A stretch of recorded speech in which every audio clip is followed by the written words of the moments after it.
പുറത്തു വരുന്ന കണക്കുകൾ പ്രകാരം യോഗിയെ ഞെട്ടിച്ചിരിക്കുകയാണ് ആര് എന്നല്ലേ ബി പ്രതിപക്ഷത്തിരിക്കുന്ന സംസ്ഥാനത്തെ ഒരു മുഖ്യമന്ത്രി.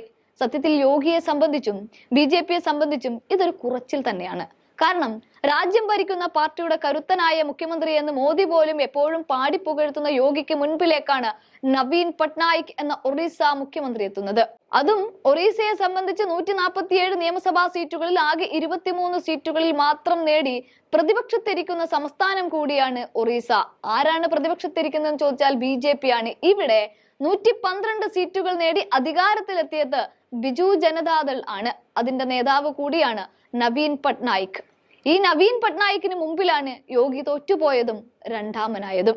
പറഞ്ഞു വരുന്നത് നേതാക്കളുടെ സ്വീകാര്യത അളക്കാൻ ലക്ഷ്യമിട്ട് അടുത്തിടെ നടത്തിയ സർവേ പ്രകാരം രാജ്യത്തെ ഏറ്റവും ജനപ്രിയ മുഖ്യമന്ത്രിമാരിൽ 2ാം സ്ഥാനം ഉത്തർപ്രദേശ് മുഖ്യമന്ത്രി യോഗി ആദിത്യനാഥിനാണ്. 51.3% ജനപ്രീതിയോടെയാണ് യോഗി 2ാം സ്ഥാനത്തെത്തിയത്. ഒഡീഷ മുഖ്യമന്ത്രി നവീൻ പട്നായിക് ആണ് പട്ടികയിൽ ഒന്നാമതുള്ളത്.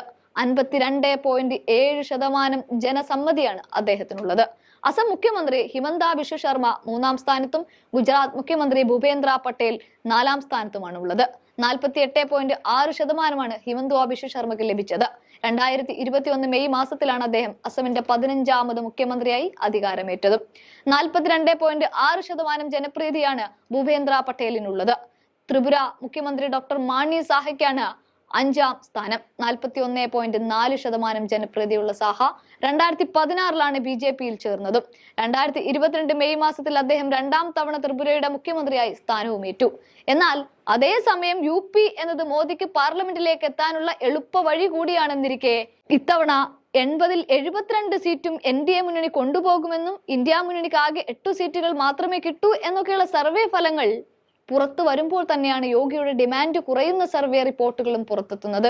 അതും ബി.ജെ.പിയെ പ്രതിപക്ഷത്തിരുത്തിയ ബി.ജെ.പിക്കാരനല്ലാത്ത മുഖ്യമന്ത്രിയായ നവീൻ പട്നായിക് ആണ് ഒന്നാമതെത്തിയതും.